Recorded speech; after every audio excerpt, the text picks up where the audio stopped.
Hello, I'm Elijah.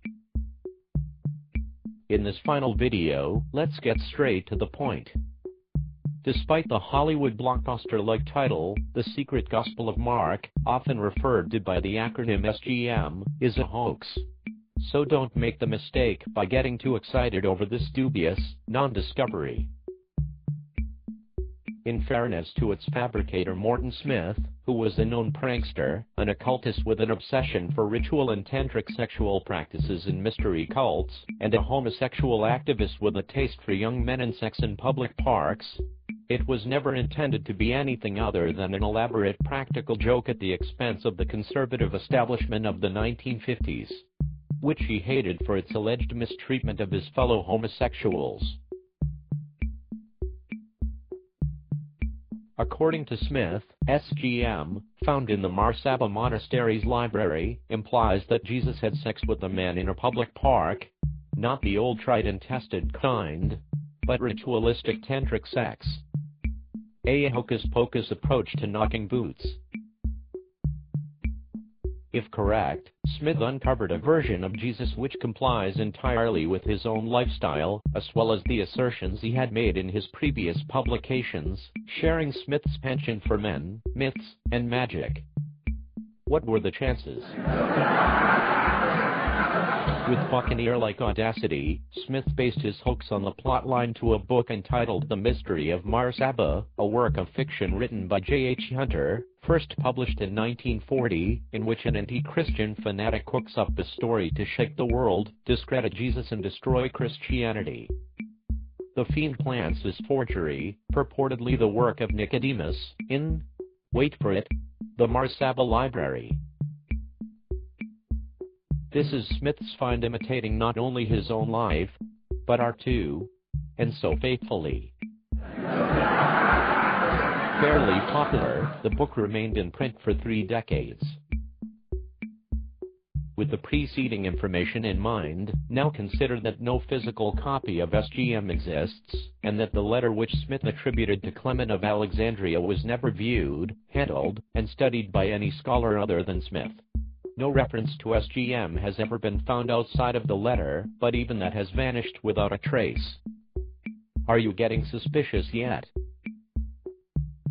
Employing the wishful thinking of homosexualists for a moment, let's put aside the facts, and pretend SGM is real.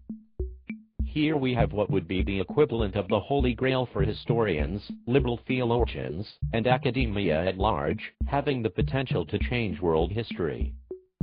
Does signing the pages, photographing and then replacing them to simply disappear later on, sound like due academic procedure?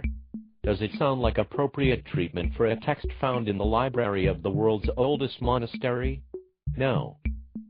Yet Smith's signature, along with the manuscript number he assigned it, can be seen in the margin of at least one of the pages he photographed. The pages were replaced, and they disappeared. Very odd. It gets worse. Even the book in which the 3 pages of the allegedly Clementine letter were discovered, Epistolae Genuni, Assignatio Martyris, is itself incongruous, prompting suggestions that it was a plant. The book concerns a controversy between Catholics and Protestants, a bizarre find in an Orthodox monastery. It becomes all the more suspicious when we learn that Smith had been to Marsaba on at least one previous occasion in the 1940s. Indications of a hoax just keep on coming. We find Clement speaking about the adulteration of truth with falsehoods in terms of salt losing its savor. If Smith had intended his so-called discovery to be more than an elaborate hoax, this would have been a major mistake, as the analogy makes sense only in relation to granulated salt. Salt in Clement's era was purchased and broken into lumps on site. The idea of adulterating a lump is absurd. And granulated salt wasn't available until 1910 when the Morton Salt Company, that's right, the Morton Salt Company, developed the anti-caking agent used in table salt.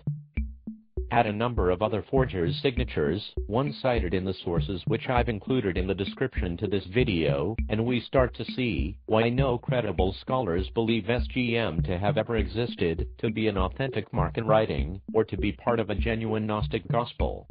Its Smith ode to his homoerotic imagination and a Gnostic heresy, namely, the Carpocratians.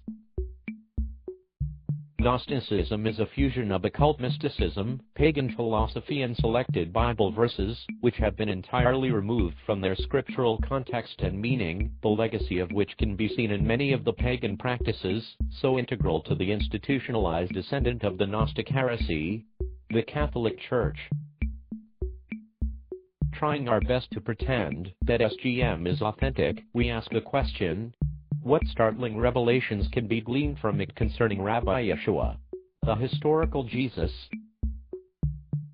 Nothing. Clement states, contrary to the claims made by homosexualists, that it does not contain the words naked male with naked male, or any other form of sexual innuendo. The SGM portrays Jesus spending the night with a man, but so what? Homosexualists conveniently neglect to disclose that the other disciples are described as being present too. Then there is the issue of Jesus taking the men by the hand, yet even today in the Middle East, it is a culturally acceptable custom for a heterosexual man to hold another heterosexual man's hand. As the text of Secret Mark contains no account of any homosexual activity, the only thing offered in support of the claims made by homosexualists in Smith is their own perverted exegesis. Like Smith, the homosexualist's motive is to somehow rationalize or legitimize homosexuality by portraying Jesus, regarded by the vast majority of people of all religious persuasions and none, to be a champion of human morality, as having been gay. Homosexualists neglect the facts, lie about SGM's content, and indulge their personal fantasies. But nothing more substantial is ever offered by homosexualists. Thanks for watching.